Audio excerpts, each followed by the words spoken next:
안녕하세요, 여러분. 오늘은 나희덕의 산속에서라고 하는 시를 올려보도록 하겠습니다.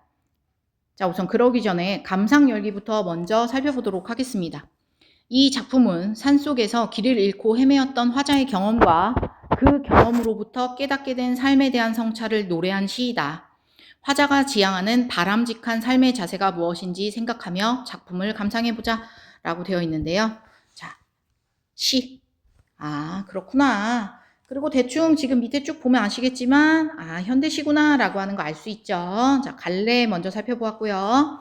그 다음에 화자가 지향하는 바람직한 삶의 자세라고 되어 있습니다. 자, 이거 보니까 뭐에 대해서 이야기하고 있는 것 같다? 그렇죠. 윤리적 기능에 대해서 이야기하고 있는 것 같구나. 이렇게 알 수 있습니다. 자, 이러한 힌트를 얻고 난 다음에 작품을 보면 좀 더 이해가 되겠죠.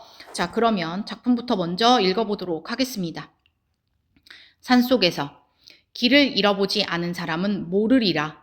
터덜거리며 걸어간 길 끝에 멀리서 밝혀져 오는 불빛의 따뜻함을.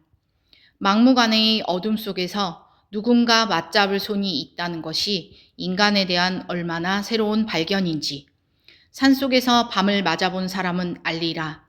그 산에 갇힌 작은 지붕들이 거대한 산줄기보다 얼마나 큰 힘으로 어깨를 감싸주는지.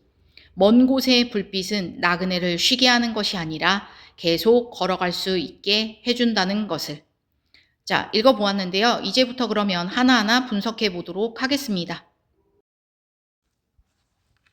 자, 길을 잃어보지 않은 사람은 모르리라 라고 되어 있어요. 자, 길을 잃다라고 하는 거 부정의 의미겠죠. 좋습니다. 자, 그런데 길을 잃지 않은 사람은 모른다. 뭘 모르냐. 터덜거리며 걸어간 길 끝에 멀리서 밝혀져 오는 불빛의 따뜻함을 따뜻하다라고 하는 거 보니까 이렇게 수식해주는 말이 앞이나 뒤에 어떻게 나와 있는지를 보고 이 시어가 좋은 건지 긍정인지 부정인지 파악해 볼 수 있겠죠? 자, 그래서 불빛은 따뜻하다라고 했으니까 긍정의 시어구나 이렇게 알 수 있습니다. 자, 그러면 길을 잃다라고 하는 거는 뭘 상징한다라고 볼 수 있죠? 그렇죠. 삶에 있어서의 시련과 고난이라고 볼 수 있습니다. 자, 그래서 시련과 고난을 겪어보지 않은 사람은 알 수가 없다. 뭐를? 불빛의 따뜻함을 알 수가 없다. 자, 이 불빛이라고 하는 거. 어두컴컴한데 거기서 반짝이는 불빛 하나는 뭘까요? 그렇죠. 희망, 위로, 위안 요 정도가 되지 않을까요? 좋습니다. 자, 그래서 이렇게 부정적인 시어와 긍정적인 시어를 찾아봤습니다. 자, 그 다음에 이것도 한번 설명할게요. 이 문장 보시면 아시겠지만 약간 좀 이상하지 않나요?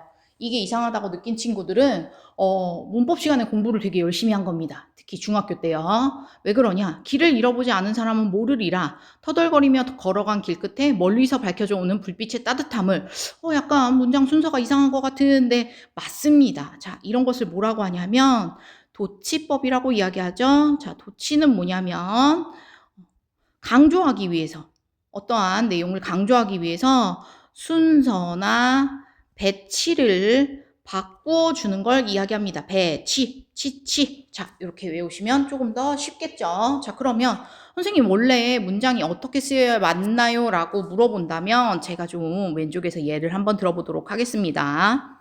자, 보통 우리 문장은요. 어떤 식으로 구성이 되냐면 주어, 그 다음에 서술어, 그리고 이 중간에 뭐가 들어가야 되냐면 목적어, 보어, 필수적 부사어 요런 식으로 구성이 됩니다. 자, 그 순서가 이런 식으로 구성이 된다라고 하는 얘기예요. 자, 그러면 예를 한번 들어볼게요. 철수는 간다. 물론 이것도 됩니다. 자, 철수는 간다. 주어 서술어.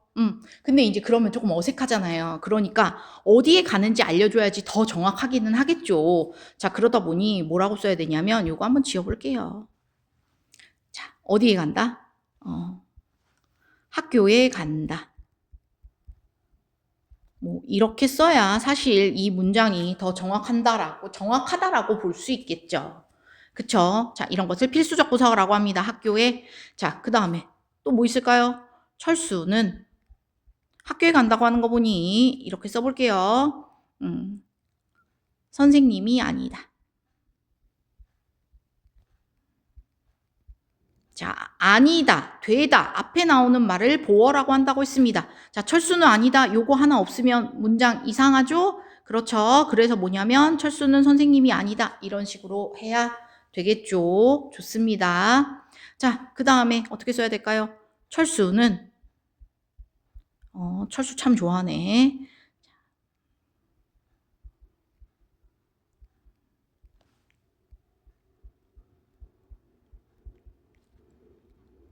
이렇게 정리해 볼 수 있습니다. 철수는 영희에게 선물을 주었다. 자, 철수는 주었다. 뭐를? 선물을. 누구한테? 영희에게. 그래서 뭐냐면 영희에게 필수적 부사어, 선물을 목적어 이렇게 볼 수 있겠습니다. 그래서 주어 목적어 서술어 혹은 주어 보어 서술어 혹은 주어 필수적 부사어 서술어 이런 식으로 문장이 구성되는 것을 이제 좀 제대로 된 문장이다라고 볼 수 있는데요. 그러면 1년으로 다시 한번 가보도록 하겠습니다. 1년은 어떻게 원래 문장 배치가 되었어야 맞을까요?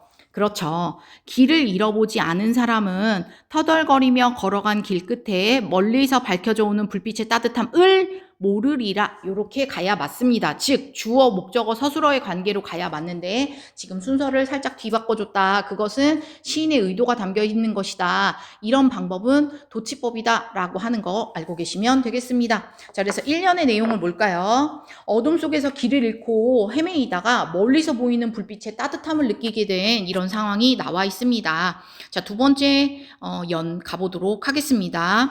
막무가내의 어둠 속에서 시에서 이렇게 어두운 게 나오면 부정적인 시어임을 알 수 있죠. 역시 아마 위에서 말했던 뭐 길을 잃다라고 하는 것과 같은 의미로 쓸 것 같습니다. 그래서 뭐 시련과 고난, 슬픔 뭐 이런 것들이라고 이해하시면 되겠죠. 누군가 맞잡을 손이 있다는 것이 손 좋은 거네요. 왜? 맞잡는다라고 했거든요. 손이 있다는 것이 인간에 대한 얼마나 새로운 발견인지라고 되어 있어요. 결국 이건 무슨 얘기냐면 그 어둠 속에서 걸어갈 때 혼자 가는 것이 아니라 내 옆에 누군가가 함께 해준다면, 그래서 함께 손을 잡고 갈 수 있다면 그게 얼마나 큰 위로가 되고 위안이 되는지 모르겠다라고 하는 이야기를 하고 있는 부분이죠. 자, 그만큼 인간은 누군가에게 위로와 위안이 될 수 있는 존재다라고 하는 걸 말하고 있는 부분이 바로 이연입니다. 그래서 이연의 내용은 어둠 속에서 맞잡을 손이 있다는 것이 큰 위로와 위안이 된다라고 하는 내용이 나와 있는 부분입니다. 자, 다음 3년 가볼게요. 산속에서 밤을 맞아본 사람은 알리라. 밤을 맞았다. 밤을 맞이했다.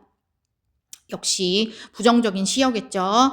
그 산에 갇힌 작은 지붕들이 거대한 산줄기보다 얼마나 큰 힘으로 어깨를 감싸주는지. 어깨를 감싸주는 작은 지붕 좋은 거겠죠. 긍정적인 의미겠죠.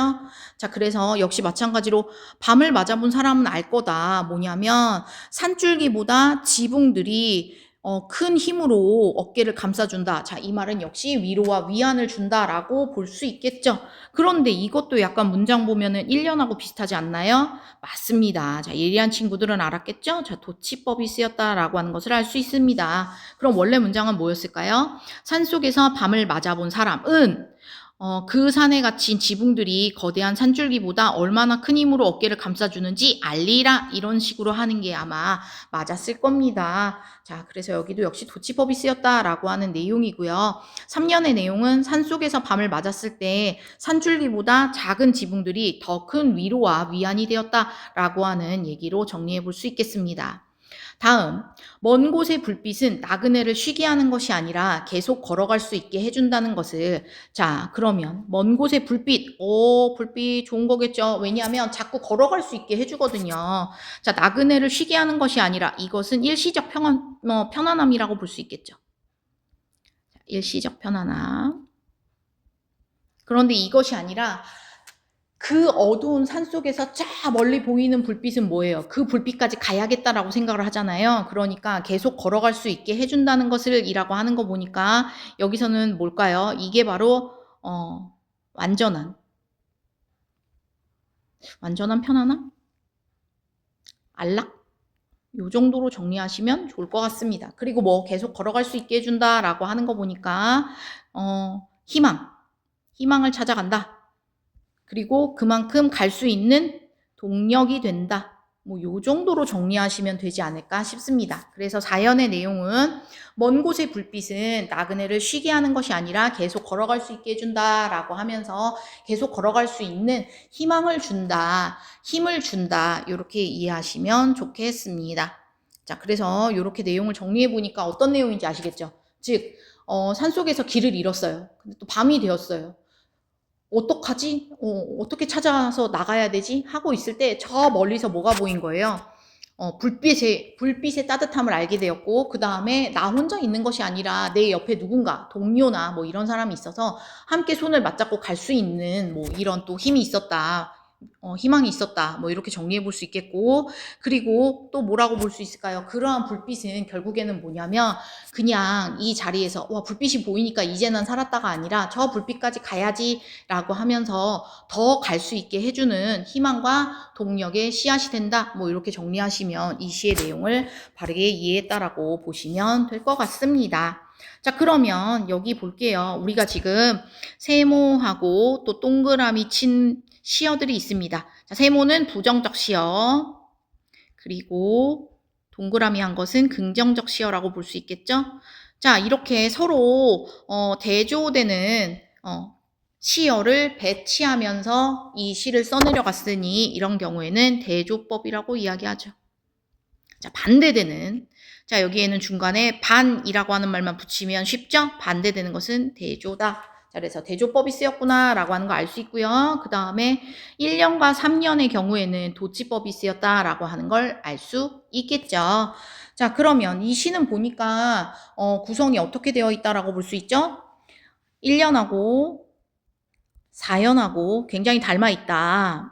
그리고 또 2년하고 3년하고도 1년하고 4년이 아니군요. 여러분, 제가 이건 실수했어요. 다시 적어볼게요.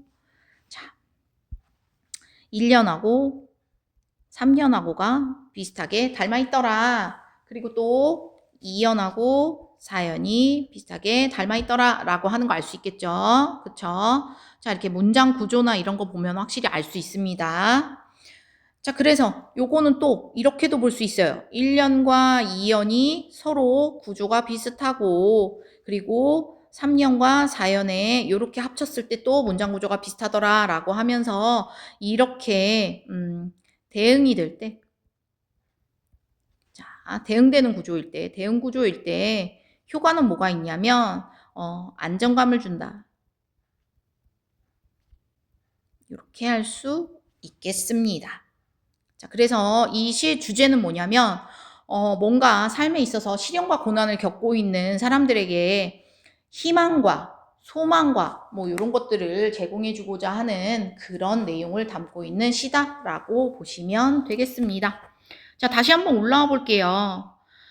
자, 이런 내용인 걸 알았으면 화자가 지향하는 바람직한 삶의 자세, 즉 어떤 삶이 바람직한가라고 하는 내용과 연결되어 있는 거라고 볼 수 있겠죠. 즉 나 혼자 사는 삶이, 물론 나 혼자 산다라고 하는 프로그램도 있긴 하지만 나 혼자 사는 삶이 결코 좋은 삶이 아니라 누구나 함께 사는 삶이 좋은 거고, 그 다음에 뭐 좋다라고, 이건 가치 판단의 문제이긴 하지만 함께하는 삶이 좋은 것이고, 그리고 또 바람직하다라고 이야기하면서 여기선 또 뭐라고 얘기하냐면 이렇게 시련과 고난을 겪은 사람에게 누군가 내어줄 수 있는 손이 되는 사람, 위로가 될 수 있는 사람, 또 희망이 될 수 있는 사람, 이런 사람으로 살아가는 게 바람직한 삶이 아니겠느냐라고 하는 걸 보여주고 있는 것 같아서 아마 문학의 윤리적 기능에 해당되는 시로 이 시를 선택한 게 아닌가 싶습니다. 자, 그래서 이렇게 정리하면 산속에서라고 하는 시를 정리할 수 있을 것 같아요. 자, 그래서 요와 관련해서 제가 노래 하나를 또 띄워 놓을 테니 댓글에 달아 놓을 테니 여러분들이 한번 시간 되면 시 분석하시고 거기다가 노래도 한번 들어보시면 좋겠습니다. 자, 오늘 수업은 여기까지 하도록 하겠습니다. 수고했어요.